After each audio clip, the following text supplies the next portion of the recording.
in life, and I learned this from Gary Vee actually. Like you in life, you either have money or you have time. So if you don't have money, then you got time to make money, and if you don't have time, then you got money to make time.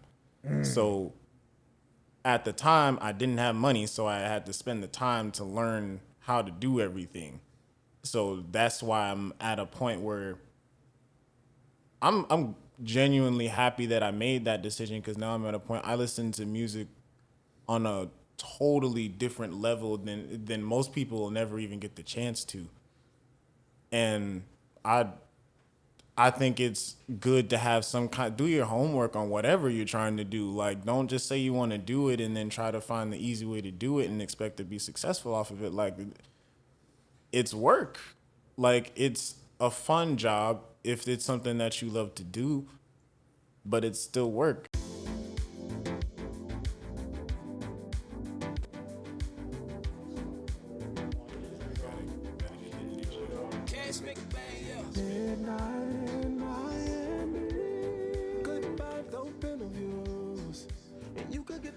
Ladies and gentlemen, the man said he's in the space. You know what I'm talking about? Shout out to MySpace, OG of social networking platforms. You know what I'm talking about? How you doing? You know what I'm talking about? It's your motherfucking boy, Gamero, the Pharaoh, the poor man's Robert De Niro. You know what I'm talking about? Bald version. I am so very ecstatic to bring you another episode. You know what I'm saying? Another story, another artiste out of the Miami area. And before we get to introducing the magnificent guest before us with that pearly white smile, you know what I'm talking about? Ladies and gentlemen, behind the scenes, you know what I'm talking about? There's a man who's out here. He's a technical wizard. You know what I'm saying? If those cameras turn off, boom, he turns them back on. You know what I'm saying? And that's a cameraman extraordinaire. Ladies and gentlemen, behind the cameras, we got Cruz in his house. What's going on, Cruz? What's up? Rocking some new shoes. Oh, I see. I peeped the Jordans. And the Sour Patch socks. You know what I'm saying? Gotta represent. And that's fashion. That's beautiful. You know what I'm saying? Ladies and gentlemen, we also have in his house, we have a magnificent in-studio audience with us. You know what I'm talking about? You know what I'm saying? We have prior guest Cash. You know what I'm saying? Joining us. Ladies and gentlemen, can we give it up for our in-studio audience today? How's it going, guys? How's it going? Delicious. Oh, delicious, man. That's beautiful. There's no bagels. Oh, man. Yeah. Oh, shout out Bagels. That's season 1 reference. You know what I'm saying?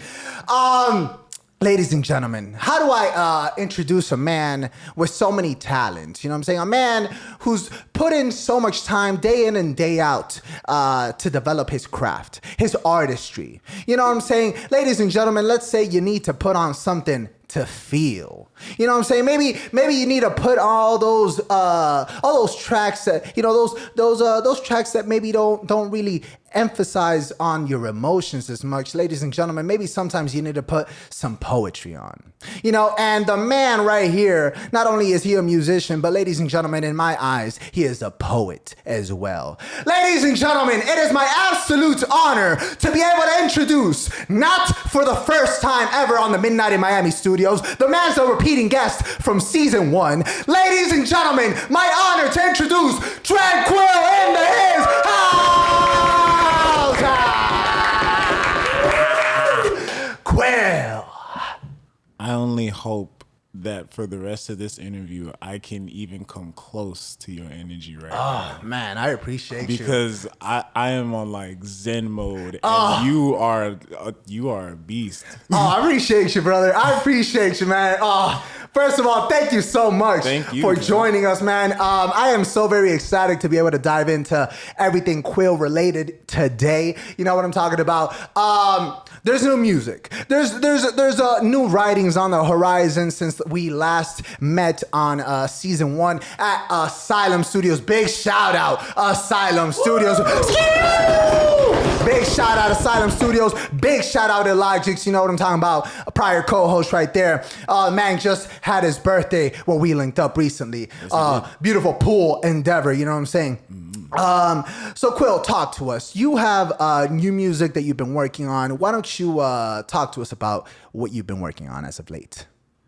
The song that I just released is called Objection, and just to give like a little backstory on what the song is about, I put out the song when I made the song around the time that I had just recently unblocked all of my exes, and it was kind of like kind of a closure moment. Like it was like, what am I doing this for? Like I'm not beefing with any of them. Like it's whatever. Like we don't talk. Like Right, there's right, no right. reason to have that energy still be there. Right, So right, it's right. kind of just me letting go, and I'm a creative thinker, so I kind of just thought of like, what if I did go on here and like one of them was like married and had kids and like had a whole career, and I'm like still Right. trying to figure life out at 24, and Bro, it and was we like, all. and it's like I could write about that. Like that could be a cool concept for a song. And then at the time, I was listening to a little bit of Outkast, Okay. and I kind of wanted something with like Hey Ya vibes. Right. So that was kind of the feel of the song. It has like this speed racer video game kind of feel, but it's also like a very sad and messed up song, like Right. because it's like it's about somebody that you care about moving on, and you not willing to let them Right. because you're still holding on to those feelings. But the whole song is kind of just high energy and kind of has that dancing in your socks kind of feel, Okay. Okay. you know? So I think it's a really cool concept and a really cool song. I worked really hard with it. My boy, middleman Mike, he did some licks on the song too. All right, which So, I believe that we're going to be joined by him later on in the show. You know what I'm saying? absolutely. Okay, okay. For those listeners and viewers on YouTube, more importantly, YouTube more than anything, because that's how you get the visuals. That's how you see the beautiful outfits, the roses. You know what I'm saying? That's how you get the performances. We're going to have a performance later on in the episode. Tranquil, I do want to ask you, you had mentioned Outkast and Hey Ya. Why don't you talk to us about some of the inspirations musically that you've had growing up? I think inspiration is more of a mindset. Like you just got to be willing to receive inspiration. It comes from anywhere, really. Like I don't really just look at it from music, but from like artists, I don't think there's a specific one. I just listen to everything and I pick up something that I like from it and I get inspired by it. Like it could be the chord progression, it could be a certain line that someone said, it could be the whole song, or it could be a body of work that they put out that inspired me at the time. Right now, some of the people who are like inspiring me, I guess would be like the Philharmonics or like Pen Pals. Like these are people that like not a lot of people know about, Right. but sound amazing. Brother Zulu, like I could put a lot of people on with my playlist. Hell like, yeah. But as far as Outkast, me being a black man in America, I'm associated with hip hop and I love a lot of hip hop. I cannot tell you that I know every Outkast song. But I do know Hey Ya, and I've seen him do it live a lot. Right, right, right. Wow. And just like seeing his energy on stage and see even the energy in the video, like that was what was inspiring me at the time. Wow. Just his energy and what he gave into the song, even though it wasn't the most positive situation, he made light of it. So that's what I wanted to bring to the table with that song. Wow. Speaking of someone as I guess legendary in the game as Andre 3000 from Outkast, he has a very peculiar sense of fashion, and from what I can see, you have one as well. Fashion seems to be important to you, and you present yourself in a certain manner and a certain style. What role does fashion play in your career? I think in general, I have like a very balanced persona or very zen or tranquil persona. So I think that also reflects in what I wear too, because it's also very clean and very put together, but it's also very relaxed and comfortable. Like I'm wearing a dress shirt, but like half the buttons are buttons. Right. That's like that clean, but it's like I'm not trying to do too much. As per the request of Cash, you know what I'm saying? He wanted us to take off the whole shirt, you know what I'm saying? That's Cash, bro. Take it off! Take it off! I'm considering it. You know what I'm saying? But I put a lot of time into putting this outfit Exactly, together, bro. And I feel like it'd be a shame if it went to waste. Exactly, 100%, 100%. What would you, for someone who's never listened to your music before, what's the best way that you would describe it? I think if you're listening to me, it's because you're a lover of music and feel like there's a vibe for everything. I'm not the artist that 9 times out of 10 you're gonna hear in the club, but I am the artist that 9 times out of 10 you'll hear when you're doing the laundry or you're in the shower or you're sweeping the floor or something like that. I'm the living room guy that you're listening to, or like driving in the car by yourself, but you probably wouldn't listen to me with your friends. Like that's where I'm at. Okay. So I think listen to me when you're there. Listen to me when you're there. That's such a powerful statement. And talk to us about when you're in the Miami scene. If there's one thing that people constantly talk to us about, being performers, is the difference in audiences from a Miami audience, a New York audience, an Atlanta audience, LA audience, whatever the case.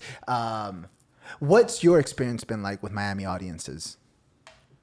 I think Miami audience is like any other like region audience. They have their own vibe. Like when you're in Miami, it's like everybody I think is open-minded to new music to some extent. But if you're from Miami, there's something about that grind mode kind of feel that it's that Miami sound. So if you're bringing that sound and it's good, Miami's gonna rock with it. But if it's different or sounds like it's in another region, it's like, okay, that's cool, but I can't relate to it as much because it isn't this. Or like Miami is very popular with Spanish music, so that's a whole other lane where it's like probably easier to get into because that is the Miami sound. Like Miami loves Spanish music, so if you were trying to get quick popularity, then you do that hood Miami style or you do that Spanish Miami style. But if you're trying to do something different, then you have to find more creative ways to getting people to listen to it. You can't do it the traditional trying to do it the club way or trying to get it to on the radio, because that's for the Spanish music or the people who do that juke music. Do you find it difficult to break through to the Spanish audience? Me,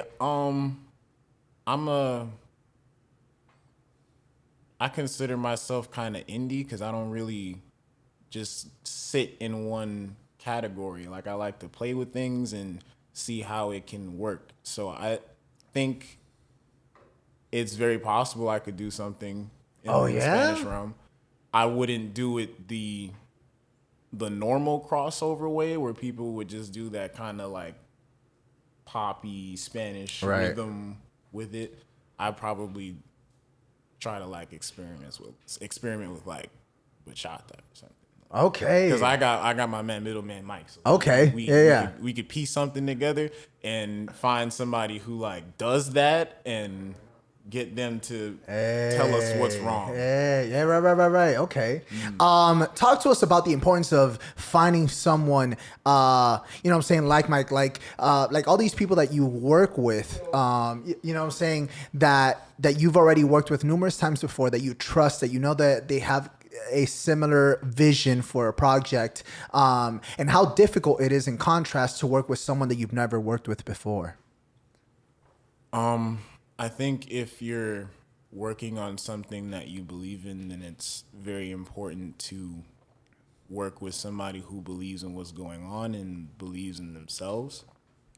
Because especially in a place like Miami, because Miami isn't too friendly. So Shout out Traffic, bro. fair.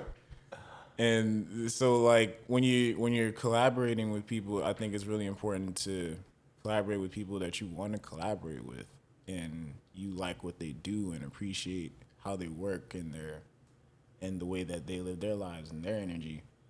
That's why me and Mike get along so well, because we just appreciate being in each other's space and we appreciate what we do. And it's like I don't completely understand what it is that's making you great. All I know is you're great. And I feel like I'm great. So let's make something great.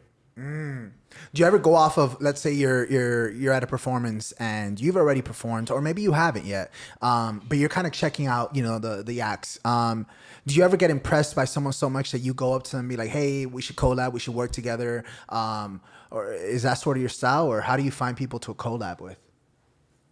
These days, I'm finding more creative ways to collaborate, because I've done the go to the artist or go to the producer or go to the DJ and be like, yo, man, I like your stuff. We should collaborate sometimes. But now, like, I'm reaching out to more podcasts. Like, Right. I'm trying to see more, just trying to find more creative ways than just the normal traditional way of collaborating for an artist. Like, there's so many creative things. Like you said, there's fashion, there's the graphic design world. Like, there's so many things creatively that music can fit in, or just not even really doing music, just collaborating with people as people, and just making those connections and talking to them, that so that I don't necessarily do what you do, but I'm willing to support what you do because I respect it and I think it's a good idea. I believe in it, and they're willing to do the same.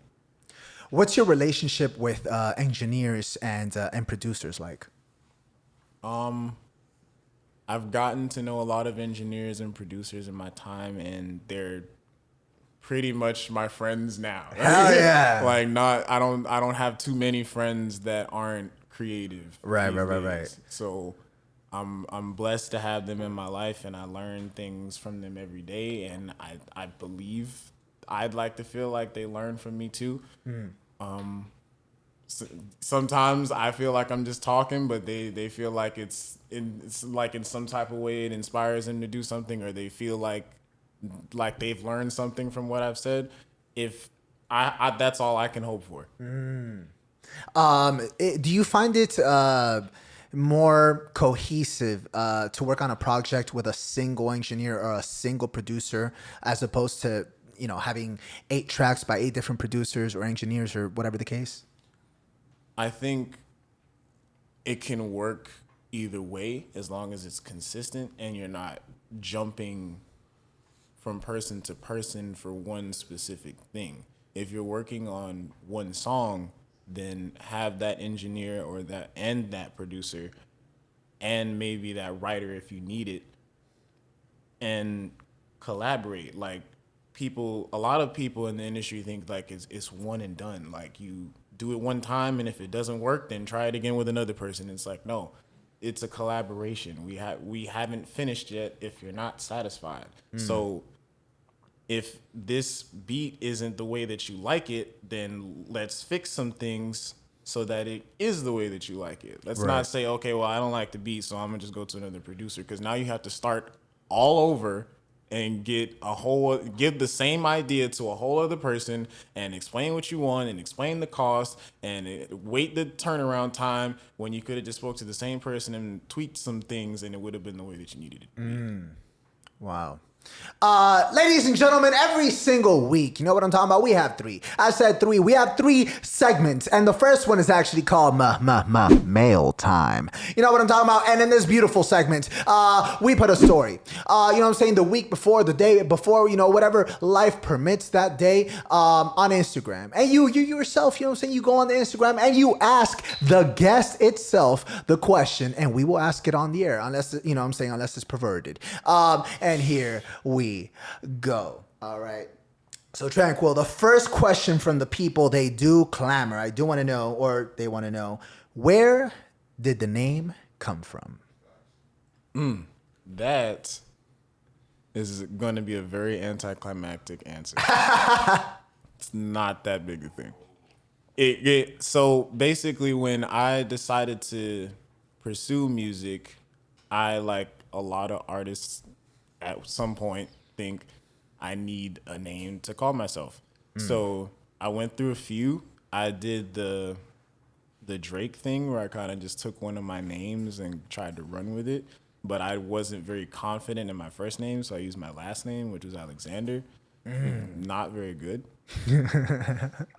So then I was like, maybe I should be creative and like spice it up a little bit. So I went with Alexander the Great. So but I was Okay. like, that's really long, and people are gonna hate having to type that in. So I was like, okay, I went through like a few more, and then I was like, I sat down with myself, and I was like, I need a name that says me. And so I was like, I'm pretty chill, but I was like, I can't call myself chill because that's corny.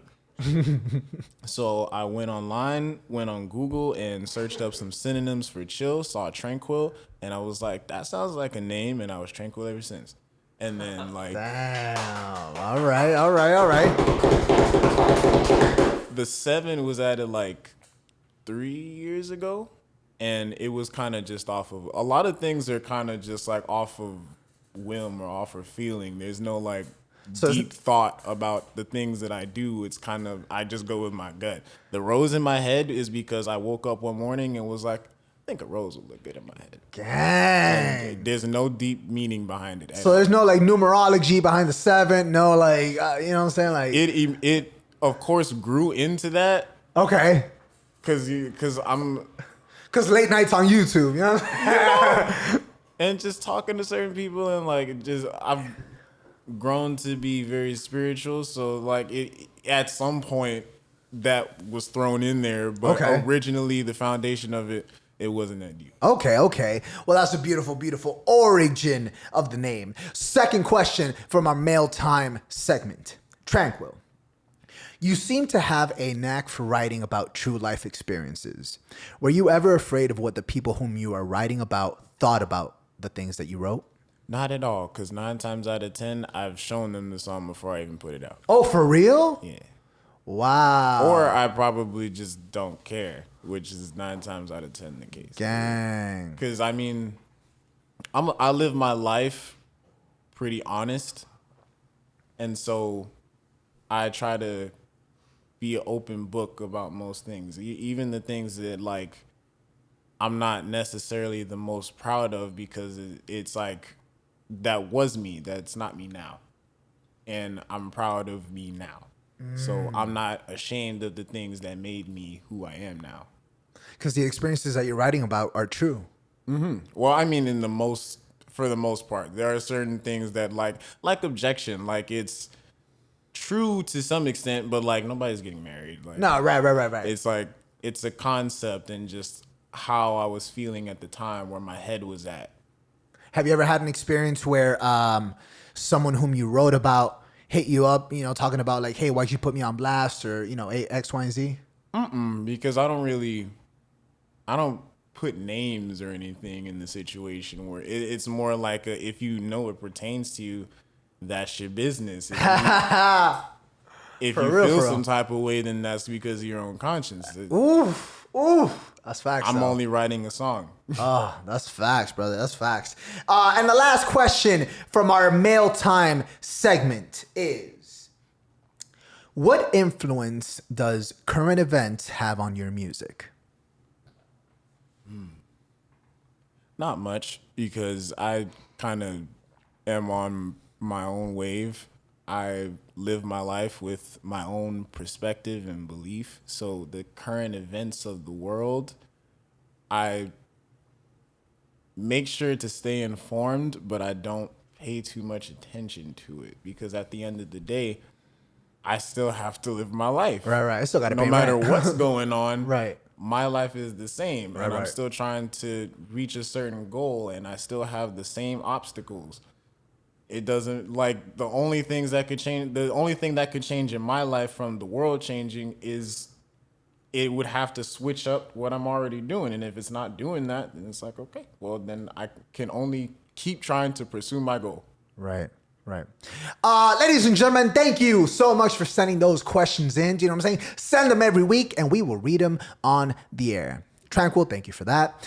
I do want to ask, I guess if you could tell me at what point you decided that you were going to pursue music. You know, were there ever any other I guess options in your mind, or you know, was it music from a young age? Did you ever have a passion for anything else? Talk to us about that.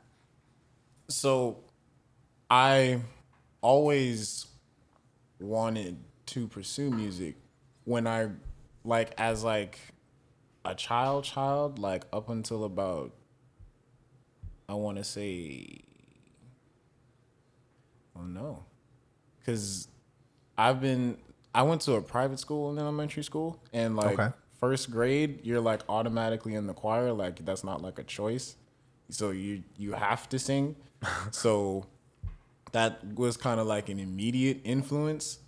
So I already had some kind of experience with like harmony and singing and being and like knowing a little bit of music theory. Right. So the only thing that I've ever wanted to do was draw. Like I used to draw a lot and I wanted to be a cartoonist at one point. But I was always, every time that I was drawing, I was always like singing to music. And I was also like writing songs at that time too. I was just never like trying to record it or sing it at all. So I always knew that music was something that I was extremely passionate about because it was deeper than just listening to it and having a favorite song that I knew front to back. Do you remember a moment that maybe there was a teacher or anybody in your life that maybe kind of gave you a sense of hope, in the sense that that they're like, no, like you have an actual talent. Like, yeah, everybody in first grade is singing, but you can legit sing. Was there a moment that someone told you like, hey, you actually have something there? There was a day I was at church, and it was around the time I was getting baptized. This lady was talking to me. She was the woman that was going to be like letting me everything that I needed to know before I get baptized. Okay. I was talking to her, and she was like, "You have a really nice voice. Do you sing?" And at the time, I was still like drawing and stuff, so I was like, "No, I don't sing." Right. And she was just like, "Sing something," and I was like, "I wouldn't. I don't even know what to sing." And she would just say, "I don't know what to sing. Sing that." You know, and I don't know how I sang it at the time, but she was like, "Wow." And at that time, I was like, "Lady, you're crazy. I don't know what you're talking about." But now I'm here promoting this song. Hell yeah! So thank you. Feel so bad that I don't remember your name. Wow. But I will ask my mom, and then And then he'll send it to me and I'll put it on the screen. You know what I'm Yes. saying? There you go. You know what I'm saying? That's beautiful. And that's motivation. That's inspiration. And speaking of motivation and inspiration, Tranquil, I gotta ask, what keeps you going? What puts the blinders on, to keep going into the studio? Maybe you know what I'm saying, you had a 12-hour day, you know what I'm saying? Maybe you got to record at 2 a.m, which I know is, a norm at Asylum Studios. What keeps you motivated? I think having a healthy understanding of who you are, and getting to know you, and having a balanced, organized life as much as possible keeps me motivated, because when things aren't in order or organized and things start going out of whack, and then I start losing control and things, then you don't meet deadlines, and now you're losing money and stuff like that. So I think if you keep a grasp on your mental, your spiritual, your physical, everything in life kind of works the way it's supposed to. What do you do to keep those three in line? I'm very strict with my bedtime. Okay. So like around like 1 a.m. I'm asleep. Yep. And I try to be up at 8 a.m. so that I have that time for me up until like 12 o'clock. Then it's like, okay, now I need to be focusing on trying to make some moves, trying to find out where I'm going to get some more income from. Right. Like 12 o'clock is hustle time. Okay. To Yeah. 1 a.m. Right. But 8 a.m. to 12 p.m. I'm just I need that time to get some groceries or to see whoever, call whoever, have that me time. Yeah. Like go to the gym, meditate. Yeah. I keep that time just so I can find my space so that when it's 12 o'clock, the world has me. Right. Yeah, and I remember, bro, Cash, I remember you guys were like hitting the gym at 2 a.m. at some point back in the day, bro. I don't know how you guys were doing that for real. But respect to have that sort of still such a different schedule to most and still find some sort of rigmarole to follow. It's very impressive. So I must commend you on that. I do want to say that we have a performance coming up, if I'm not mistaken. So why don't we get that going? Let's get that set up. What's happening today? What are you performing for us? Talk to us a little bit about that while we set up. Oh, we're gonna be doing the song that I just released, Objection, but we're gonna be doing an acoustic version of it. Okay. Instead of just giving you guys a 2-track and then Exactly. singing over me doing it, just something to give a little bit more appreciation to music. 100%. That's absolutely beautiful. We love nothing more than live performances here at Midnight in Miami. You know what I'm saying? So we're getting set up right now. I think we're good to go. All right, no, we good. Actually, that's beautiful. You know what I'm saying? Because as we get set up, we'll run the second beautiful segment. Because I'm saying every single week, we have 3, I said 3 segments, you know what I'm talking about? And the second one is actually the movie review of the week. You know what I'm talking about? And then this beautiful segment, we ask our illustrious guest for a suggestion, a recommendation. You know what I'm saying? Any sort of TV show, movie, anything like that, let's say you got 10,000 people in front of you and they're going to wait for 2 hours and there's something 5 out of 5 stars that you wouldn't recommend more. What would it be? ATL. Ooh. No, I'm sorry. Atlanta, I think is what the show is called. Okay, yeah. Atlanta on With Childish. HBO. Yes. Okay, gotcha. Because there's Watch ATL that. with T.I. Yeah. And there's Atlanta. So just so I can give like a 2-in-1, I heard that ATL 2 is coming out. And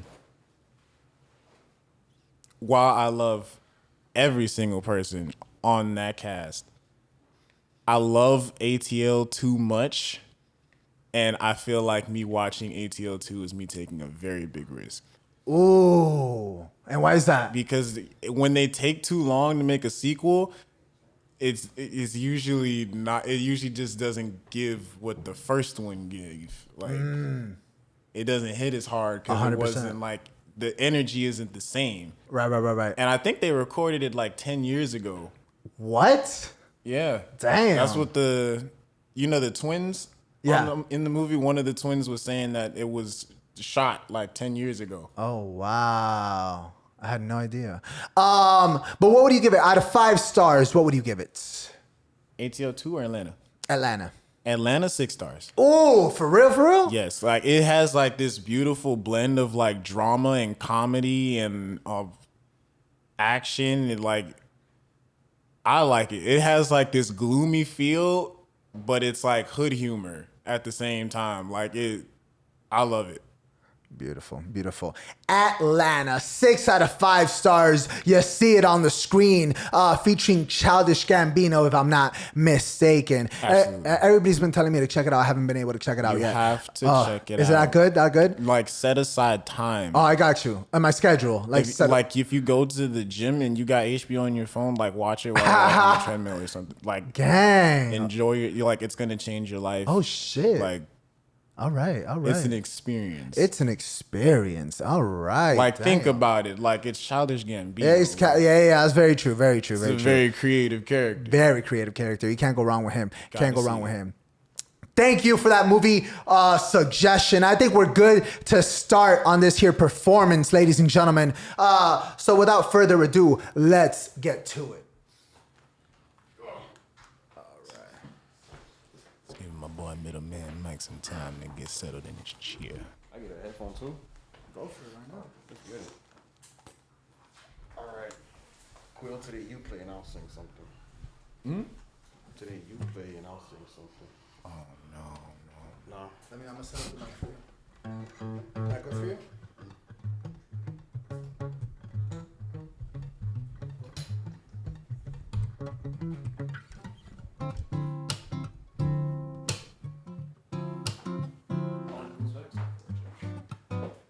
You ready? Yeah.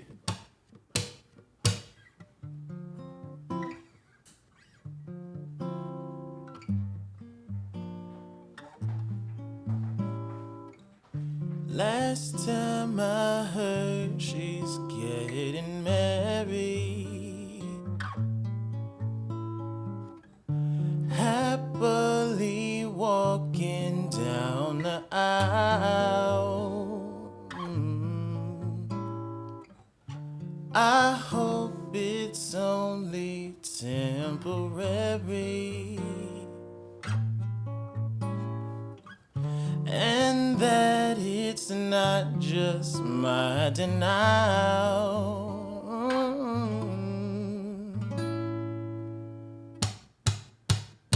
She got a man, she got a ring, she got a band, don't mean a thing. Bridesmaids and a pastor talking about you ready for the next chapter. I unblock your IG, your new dude look just like me. I sit in the back VIP and he can't get in no ID. I unblock your IG, your new dude look just like me. I sit in the back VIP. Last time I heard she's getting married. Happily walking down the aisle. I think it's only temporary. Or maybe it's just my denial. She got a time, she got a place, she got a tire, got a date. I gotta go, I can't be late. I gotta stop this. Hold on, wait.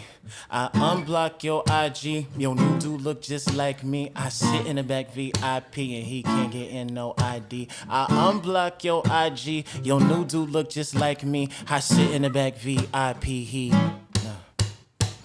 Last time I heard she's getting married.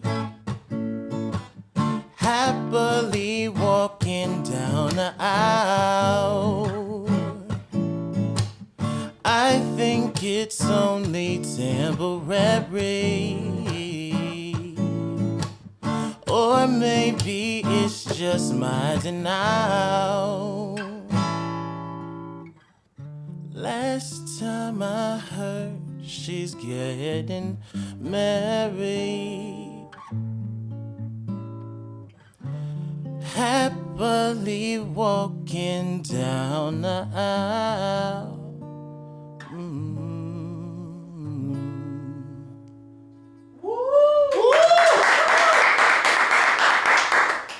Wow. And that was Objection, everybody. Cornbread. Wow, wow, wow, wow. Ladies and gentlemen, can we please give it up one more time for that performance? Oh my God. Wow, wow, wow. Man, yeah, exactly. And to do that live speaks volumes, ladies and gentlemen. Wow, wow, wow. Oh, yeah. First of all, I commend Tranquil, I commend Mike as well. Beautiful performance, brother. Beautiful performance. That's my boy. Oh man, killer! You rode with a bunch of killers today. You know what I'm saying? You really did. Wow. If there's one thing that really stood out for me is the reference of unblocking on IG. Was that some sort of? That was the only kind of that's that was that unblock your IG was the only line that was factual. Everything else was kind of the truth, but like really, not that wasn't the truth. Like it was like really stretched out. Like Right. It was the opposite of what it actually was. Right. That line was kind of like me going back and saying, or that was, I'm sure that was like a point where I was like, what else do I write? Okay, let me be honest right here. I'm sure that was that part of the song. Was that some sort of therapeutic moment for you when you unblocked everybody? I think I was already in a therapeutic space, and that's what led me to do it. Because now a lot of the things that I do are kind of just, it just comes from a genuine place now. Like I don't put too much thought into what's going on. It's just what feels right now. And I think I'm already a pretty positive and honest person, so me being genuine isn't too hard for me. How important is authenticity in music for you? Very, because I'm definitely the type of person, I don't listen to whatever is going on. I listen to whatever isn't going on. I want to see what people are not doing. Like, because what's working is working, because before it was working, it was different. So I'm trying to see who else is doing something different, because it's the next thing that's going to be popular. It just hasn't been found yet. Wow. Do you constantly stay in this same lane of writing about your life experiences, or do you sometimes dabble in kind of just accentuating the truth to a completely different degree?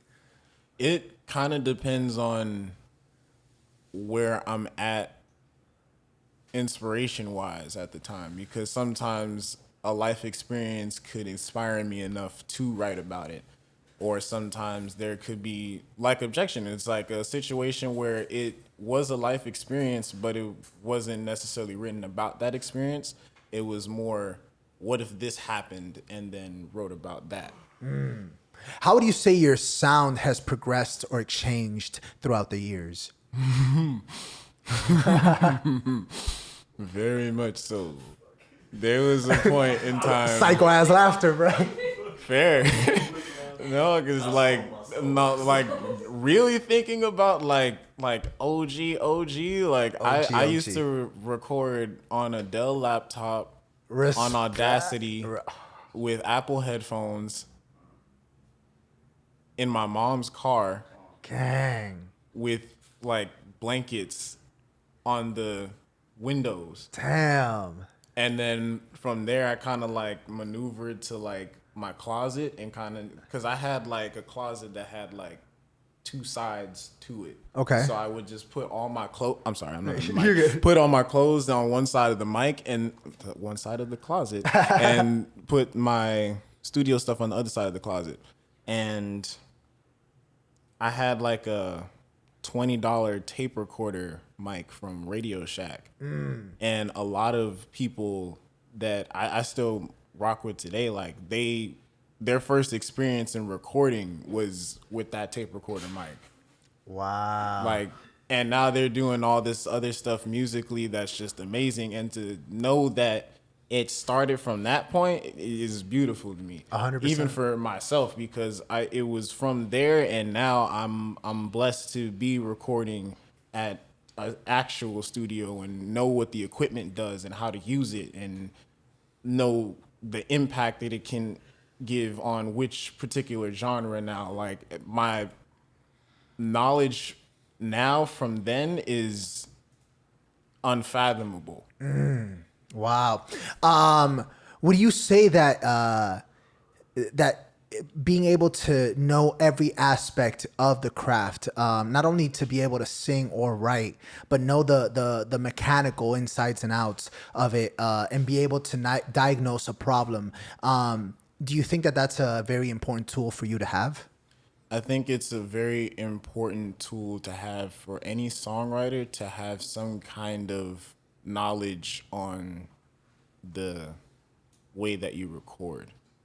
You don't have to know a whole lot about mixing or mastering, but as a songwriter, because I think when you're getting studio time, or you're in the studio in general, you want to be as productive as possible when you're there. You don't want to have a I don't know moment, because now you're wasting time and you're wasting money.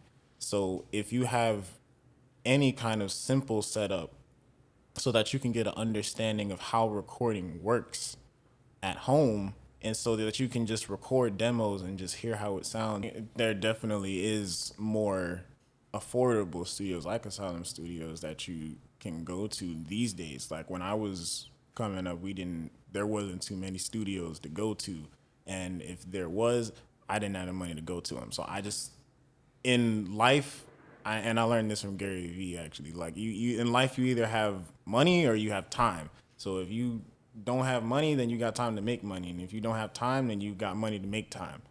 So at the time, I didn't have money, so I had to spend the time to learn how to do everything. So that's why I'm at a point where I'm genuinely happy that I made that decision, because now I'm at a point I listen to music on a totally different level than most people will never even get the chance to. And I think it's good to have do your homework on whatever you're trying to do. Like, don't just say you want to do it and then try to find the easy way to do it and expect to be successful off of it. Like, it's work. Like, it's a fun job if it's something that you love to do, but it's still work. Like, things have to be done to reach a certain expectation.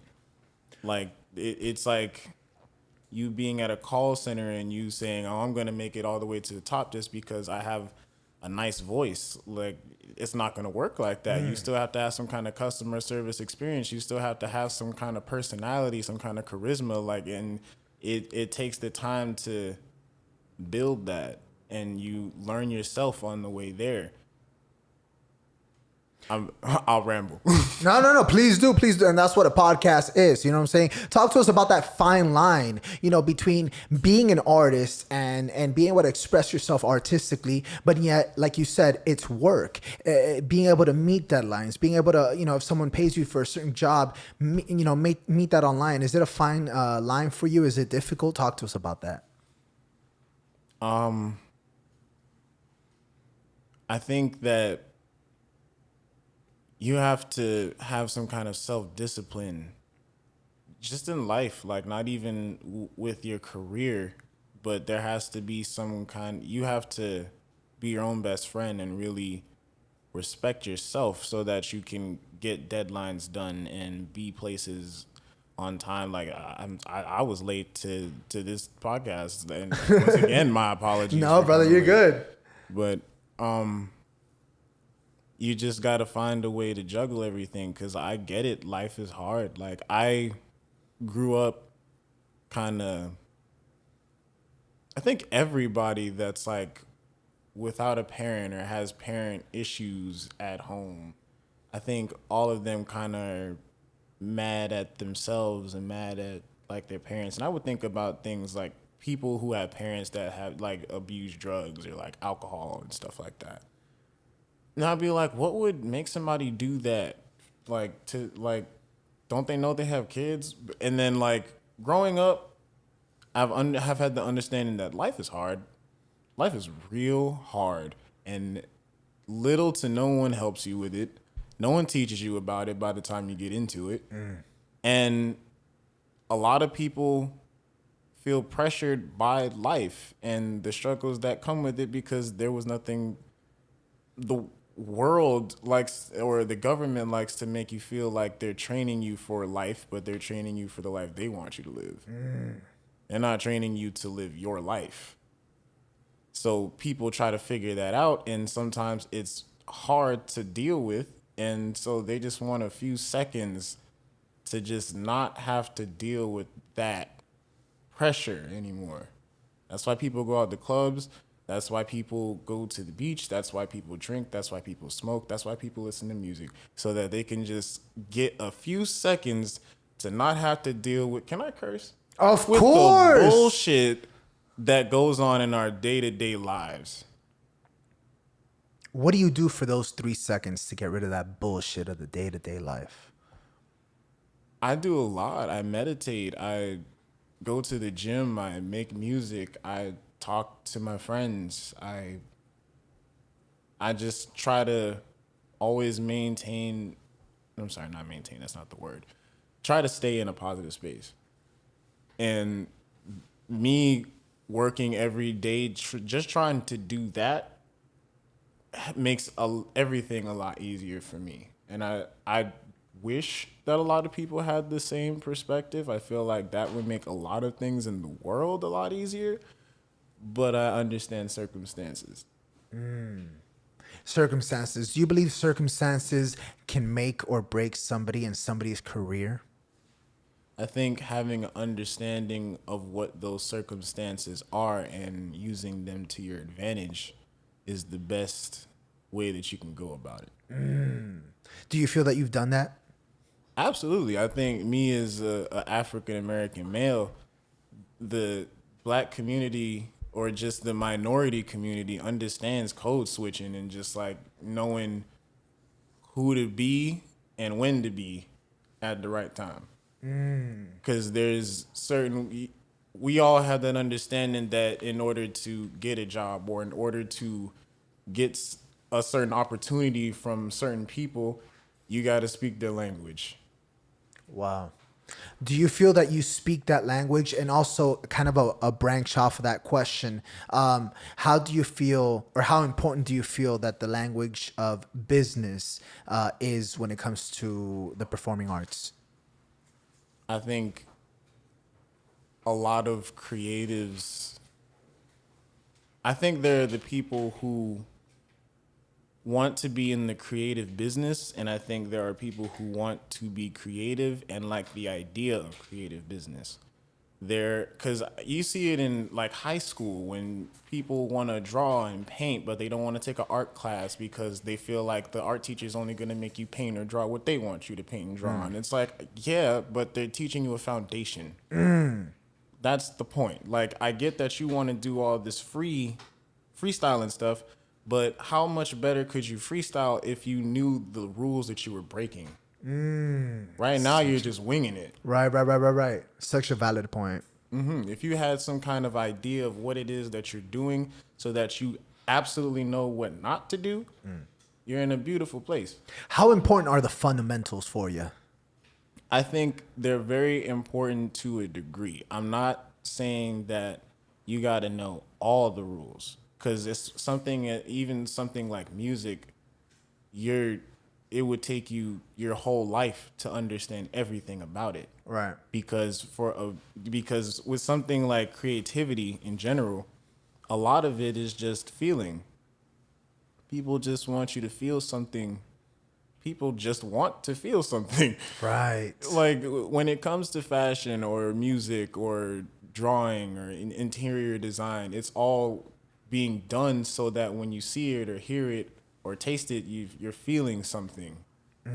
It made you feel different from however you were feeling from when the day started. Right. Tranquil, I want to ask, do you think that in a craft such as music, that a degree is required? Do you think that people who, that's a polarizing topic when, people come over here, they'll talk about Full Sail and, that it was a waste of money, and they'll talk about this, they'll talk about that. What do you think about people who are pursuing it in a school manner? I think for most things, there are people who go to school because they feel like that is the opportunity for them to be successful in life. There are people who go to school because they get pressured to. I think school is a way. I don't think school is the way. Okay. So if you know exactly what you're going for and you know what you want to get out of it, and you know that those expectations can be met once you get there, then by all means go to school. But if you are just going to Full Sail or SAE just because you know it's a music school and you know you can get a degree off of it, I wouldn't go, because it doesn't sound like you really know what you're going for. Right. But if you're like, I want to go to network with these other people who are going to school and I want to learn things about the music business that I didn't know before and I'm genuinely willing to learn it, then it's like, okay, invest in that. What's the importance of networking in this industry for you? Someone who has such a high caliber of lyricism, of music. Do you find it difficult to constantly, especially given your schedule and how true you like to stay to it? Is it difficult for you to show up at the events, or do you enjoy it? Do you enjoy networking? Do you not? Talk to us about that. I used to really hate networking because I'm an introvert mostly. Well, I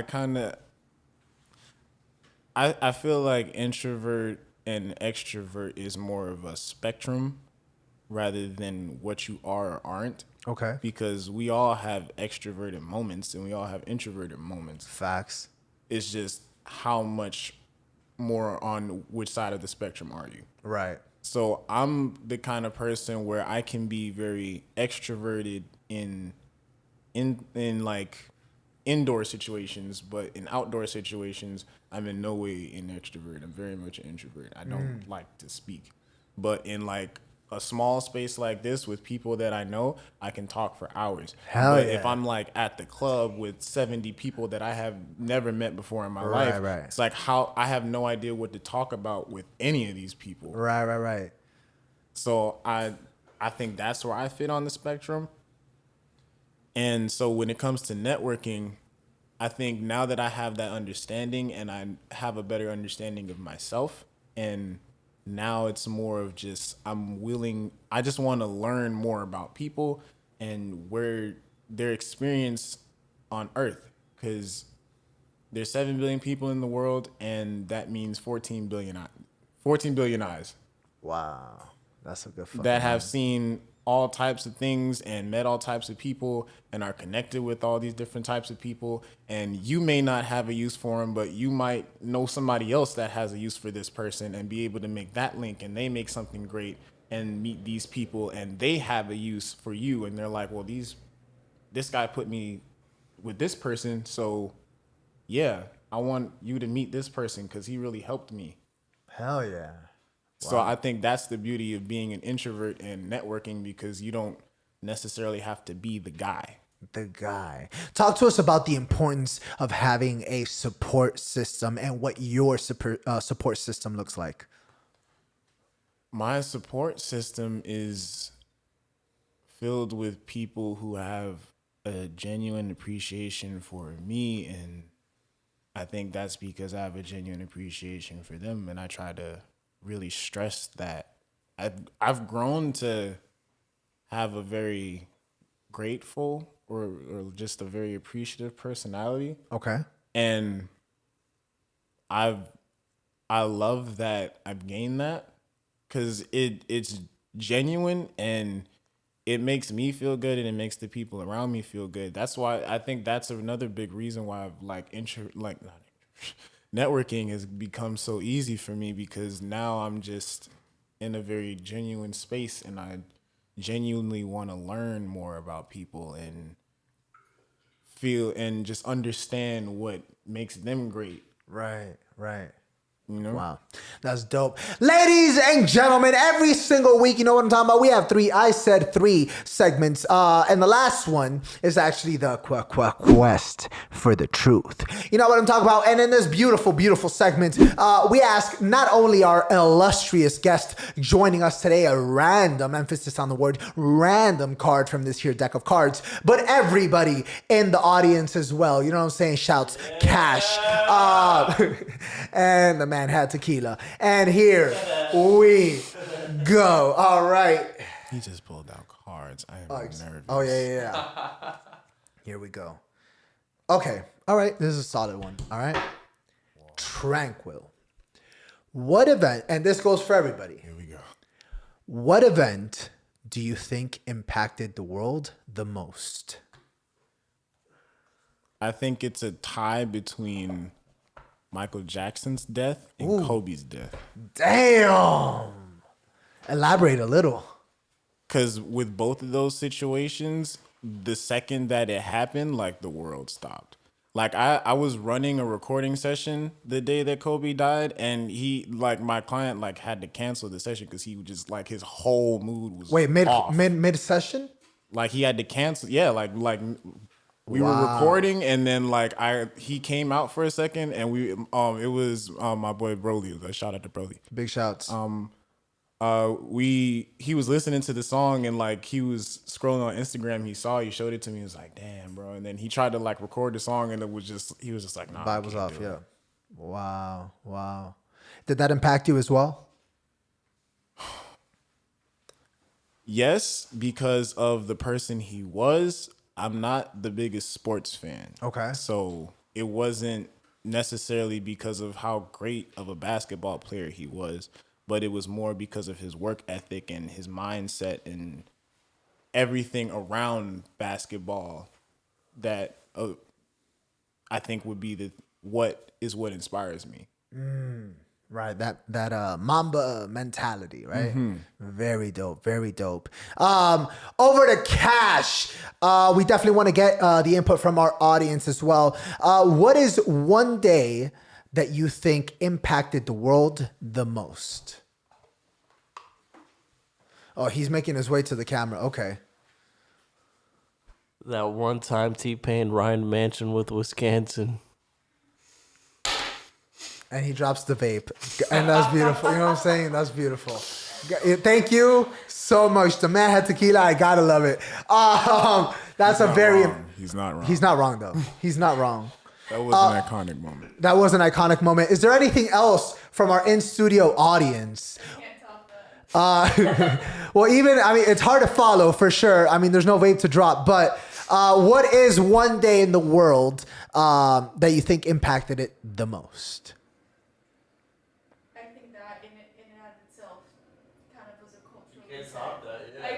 Yeah? It just happened. Damn. Okay. Respect. Objection. My song that just got Big produced. facts. Hi. Plug-in moment.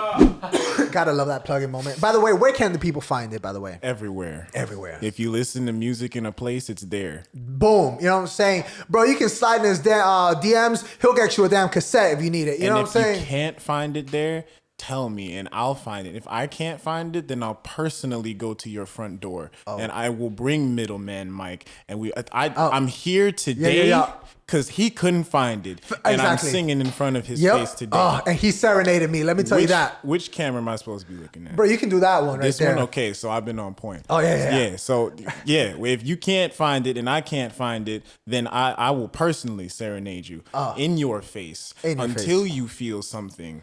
Damn, shout out Sarah J. You know what I'm talking about. Cruz, talk to us. What is one day in the history of the world that you think impacted it the most? The day I was born. Okay. I believe the world gained a irreplaceable human. And on that note, Fair. respect. Solid answers from everyone around. Tranquil, I do want to know, before we start wrapping up this magnificent, glorious episode filled with performances, filled with truths, filled with, unblocking people on IG. You know what I'm saying?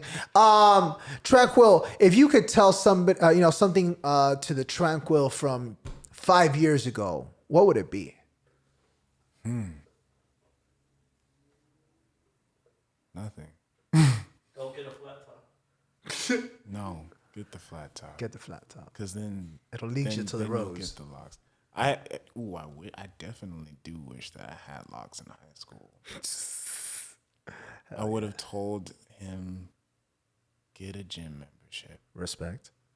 Because then I would have abs down to my pelvic region. You telling me? But it's okay because I needed that fat moment. Oh, bro, don't we all? Mm-hmm. Bro. Because that fat moment, it'll teach you things about life that no other, nothing else will. Because once you make it from that, you got a whole other type of mindset. Different perspective. I wouldn't tell him anything. If anything, I'd just watch me live the life again. Gang! All right. That's beautiful. Damn, okay. Tranquil, ladies and gentlemen, what a magnificent episode we have had today with Tranquil in his house. I also want to give a big shout out to our in-studio audience, you know what I'm saying? Beautiful, beautiful people, and Mike, you know what I'm saying? Phenomenal performance, you know what I'm saying, that you can replay over and over again. You know what I'm saying? You go on YouTube, oh, it played, boom, you go back. You know what I'm saying? Boom, it played, 3 minutes back. You know what I'm saying? You do that every single day. Also, if I could just give like 2 quick plugins. All the plugins, brother. So my Instagram is Tranquil. I was already gonna ask you. That's beautiful. So we on track. The same page. We're on the same page. So it's Tranquil, but with a 7 instead of a T. So it's 7ranquil. And you see it on the screen too. You know what I'm saying? You gotta do it like bouncing subtitles. Okay. I would have loved. That's cool though. But I love this too. I wasn't even expecting that. But also I'm doing this plugin because I love this lady. It's my sister, and her name is Makiba. She has this sex book that she just put out. Okay. And I don't want to. It's a sex book, so I don't want. I mean, it's not like a book full of sex positions, but it's like an erotic novel. Okay. And I don't want to waste. I don't want to give out too much information because it's explicit. So, if you like erotic novels, DM me at that Instagram 7ranquil right there, and I'll give you the information to that. But I wanted to do that plugin because I know that she just put out the book, so I wanted to support my sister. Very also, cool. Cash Black has a song coming out. Okay, all right, Cash. It's Cash. the 30th, right? All right. We doing an episode out here. What's good, yo? I'm drunk and I'm ready whenever. That's Make it beautiful, happen, man. That's beautiful. Let's make it happen. Drop a couple vapes on the show. You know what I'm saying? You know what I'm saying? That's beautiful. Also, shout out to Asylum Studios. That's where I recorded Objection. Big shouts. That's where it was mixed. That's where it was mastered. Everything. That's where Mike did the licks for it. Everything was done there. Wow. And we got some new renovations, if I'm not mistaken. Absolutely. You know what I'm saying? The ISO room is is looking beautiful. New. We're going to be working on the whole studio. So just in general for next year, it's going to be a whole other. You're not even going to recognize. Whole other monster right there. Oh, whole other monster. That's beautiful. Cruz, what you got for the people? You know what I'm saying? What you got for the people at home? Yeah, talk to us. I say The Sopranos, the He's show. in a twerk position. Yeah, he's in his best twerk position right now. Bro, these angles. The Sopranos is a really good show, and I think he's alive at the end. Okay, well, spoiler alert. You know what I'm saying? I've never watched it, so I don't know. He could be lying. You know, you never know. That is deep. You know what I'm saying? He could be alive at the end, and that's a metaphor for everything. Tranquil, brother, thank you so much for dropping by today. It's been an absolute honor. Yes, Thank you for yes. sharing your time. No. Thank you, brother. Please check out that brand new banger. You see it on the screen on all platforms, right? All platforms. Is it out now? It's out right now. Right now. It's out forever. Forever, all right? All right, bro, stop playing Donda, all right? Put that shit on the back burner, all right? And let's put some Tranquil on. You know You what I'm just saying? put me in front of Kanye. I'm about to get emotional. you don't know what that did to the cancer in me. Like, Bro, that self-esteem. You gotta help that self-esteem, bro. Oh, man. Tranquil, thank you so much, man. We gotta have you come back on for the next track. Absolutely, Always. man. You know the door's Of always course. open for you. This is another home for me. Oh, man, appreciate you, man. The door's always open for you. That seat is always available for you, brother. You know what I'm saying? Ladies and gentlemen, what are you doing every Thursday at midnight? You know what I'm saying? You go on YouTube, you go on Deezer, you go on Apple Podcasts, Spotify, all that platform after you check out my man's new track, you know what I'm saying? But more than anything, you go on YouTube. That's how you get the visuals. That's how you get the performances, the roses, you know what I'm saying? Otherwise, how you gonna see these beautiful faces? Every Thursday at midnight. You know what it is. Holla. And it don't matter what the world thinks. You can say how you feel on midnight in Miami. push it to the limit. It gets real.